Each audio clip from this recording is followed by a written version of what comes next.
मैंने तो हमेशा सबको सहारा दिया है। जो कहते हैं ना कि बुढ़ापे की लाठी, हाँ, तो मैंने हर बच्चे को जन्म से लेकर ही आखिरी दिन तक साथ दिया है। जो मेरा नाम ले रहा है, जो मेरे दर्शन पा रहा है ना, उसके पास मैं साक्षात हूँ, बस फ़र्क इतना है। और जो नाम नहीं ले रहा है, जो मुझे नहीं जानता, मैं उसके साथ भी हूँ। परंतु जो बच्चे मुझे जानते हैं, तुम्हारे जैसे बच्चे, मुझे आश्चर्य तो इस बात का होता है कि तुम्हें कैसे कोई परेशानी आए और तुम मान जाते हो परेशानी से। तुम डर जाते हो, परेशानी का सामना करने से पीछे कैसे हट जाते हो। मेरी शक्ति है, मेरा आशीर्वाद है, तुम्हें तो बहादुर होना चाहिए।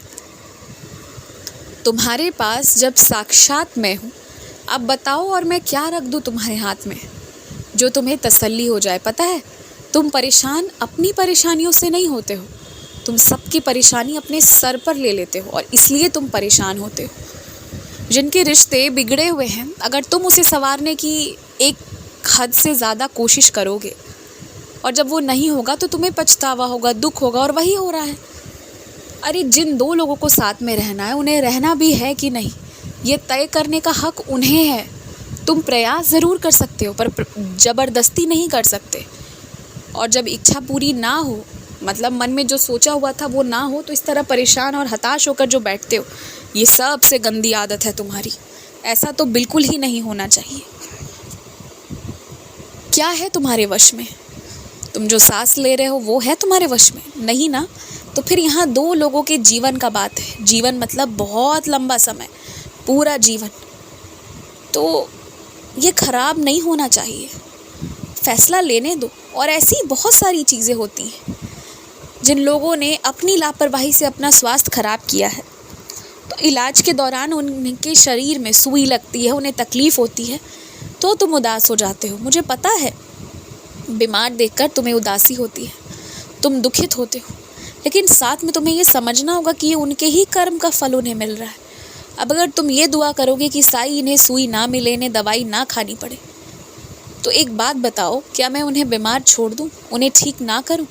वो आवश्यकता है उनकी, कुछ कर्म जुड़े हैं उससे उनके, और इसलिए उन चीज़ों का होना बहुत ज़रूरी है ताकि वो ठीक हो जाए। अंततः तो ठीक देखना चाहते हो ना, तो अंततः सब अच्छा होगा, ये मानकर चलो ना। तुम अपने दुख से दुखित नहीं होते हो कभी भी। मैं फिर कहता हूँ, जबरन सबके दुख अपने सर पर लेते हो, सबकी बला अपने सर पर लेते हो, वो कम कर दो।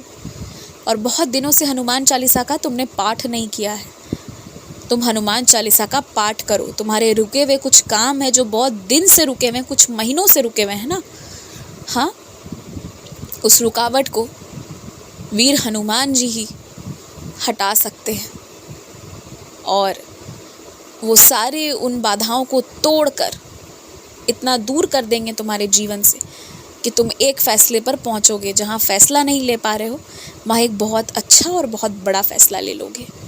तो शुरू करो, हनुमान चालीसा का पाठ करो।